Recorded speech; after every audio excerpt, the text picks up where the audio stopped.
মাননীয় স্পিকার, কেউ কেউ হয়তো জিজ্ঞেস করতে পারেন এই ক্রিয়েটিভ ইকোনমির মধ্যে কারা কারা পড়তে পারে। এর মধ্যে মাননীয় স্পিকার চলচ্চিত্র পড়ে, থিয়েটার পড়ে, সঙ্গীত পড়ে, ডিজিটাল কন্টেন্ট পড়ে, ওটিটি পড়ে, গেমিং পড়ে, ডিজাইন পড়ে, ফ্যাশন পড়ে, সফটওয়্যার পড়ে, পর্যটন, এমনকি খেলাধুলা, এই সকল সেক্টরগুলি এর মধ্যে মোটামুটিভাবে ইনক্লুডেড। মাননীয় স্পিকার, এই সেক্টরগুলোর মধ্যে লক্ষ কোটি মানুষ জড়িত। আমরা এই সেক্টরগুলোর উপরে জোর দিতে চাই এবং এখান থেকে এই সেক্টরগুলোকে আমরা আরো ভাইব্রেন্ট করে গড়ে তুলতে চাই। এবং সে কারণে মাননীয়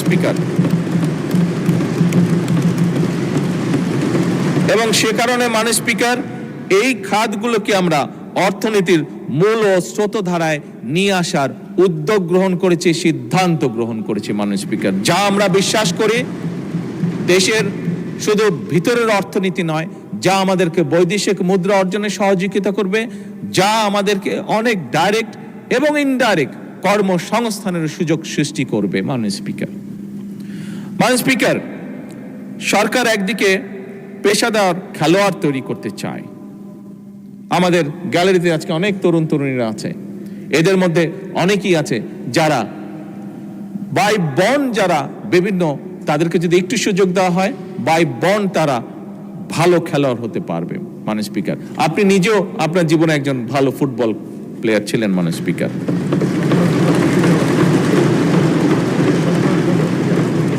স্পিকার, এই লক্ষ্যে ক্রীড়ার বিভিন্ন ইভেন্টে দেশে বিদেশে সাফল্য অর্জনকারী যে খেলোয়াড় আছে, মাননীয় স্পিকার, এইবারই প্রথমবারের মতন আমরা একটা জাতীয় সম্মানী কাঠামোর আয়তায় এদেরকে নিয়ে এসেছি এবং তাদেরকে আমরা অর্থনৈতিক সহায়তা প্রদান করছি।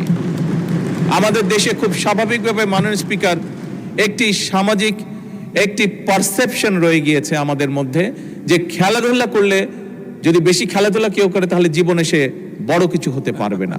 কিন্তু মাননীয় স্পিকার, খেলাধুলাও যে একটি প্রফেশন হতে পারে, এটি আমার মনে হয় এই সংসদে বোধহয় আপনি খুব হাতে গোনা দু একজনের মধ্যে আপনি একজন মানুষ যে ভালো করে জানেন যে খেলাধুলা ক্যান বিকাম এ প্রফেশন।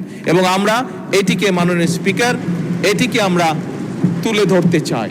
এই খেলাধুলার প্রফেশন হতে হবে, এর মাধ্যমে আমরা আমাদের ভবিষ্যৎ প্রজন্মের যারা সদস্য তাদেরকে, যারা এই খেলাধুলায় ভালো, তাদেরকে আমরা প্যাট্রোনাইজ করতে চাই, তাদেরকে সেইটাকে পেশা হিসেবে আমরা শক্তিশালীভাবে গড়ে তুলতে চাই। মাননীয় স্পিকার, অপরদিকে দেশে খেলাধুলায় যে শিক্ষা কারিকুলামে আমরা স্পোর্টসকে একটি বিষয় হিসেবে অন্তর্ভুক্ত করতে চাই। আমাদের যে রেগুলার কারিকুলাম আছে তার মধ্যে আমরা স্পোর্টসকে নিয়ে আসতে চাই। এই ব্যাপারে কাজ চলছে, ইনশাআল্লাহ আগামী এক বছরের মধ্যে আমরা এটার প্রতিফলন দেখতে পাবো। মাননীয় স্পিকার, নতুন কুড়ি আমরা যারা আছি, আপনারা সহ মাননীয় স্পিকার, যে এজ গ্রুপটা আছে আমরা কম বেশি সবাই নতুন কুড়ি শব্দটির সাথে পরিচিত, যেটি শহীদ রাষ্ট্রপতি জিয়াউর রহমান চালু করেছিলেন এই দেশের সেই সময়কার শিশু কিশোর যারা ছিল তাদের ভিতরে যে প্রতিভা ছিল, সেই প্রতিভাগুলো, কালচারাল প্রতিভা যেগুলো ছিল, সেটিকে বের করে নিয়ে আসা, তাদেরকে আরো কনফিডেন্ট ভাবে গড়ে তোলা। মাননীয় স্পিকার, সেই নতুন কুড়িরই চালু হয়েছে এবং নতুন কুড়ির আরেকটি নতুন ভার্সনও আমরা চালু করেছি, সেটি হচ্ছে স্পোর্টস। মাননীয় স্পিকার, আমরা নতুন কুড়িতে যেরকম আমাদের আগামী প্রজন্মরা, ভবিষ্যৎ প্রজন্মরা তাদের কোয়ালিটিসগুলোকে বের করে নিয়ে আসবে, ঠিক খেলাধুলার ক্ষেত্রে আমরা নতুন কুড়ি চালু করেছি। এর মাধ্যমে মাননীয় স্পিকার, এই খাতগুলোর অর্থনীতি একটি নতুন খাত হিসেবে বিকশিত হওয়ার পাশাপাশি এর মাধ্যমে সারা দেশের তরুণদের মধ্যে আয় এবং কর্মসংস্থান সৃষ্টি হবে এবং একই সাথে মাননীয় স্পিকার, দৃঢ়ভাবে আমি বিশ্বাস করি সামাজিক ও সাংস্কৃতিক একত্রতা এবং সংহতি বৃদ্ধি পাবে।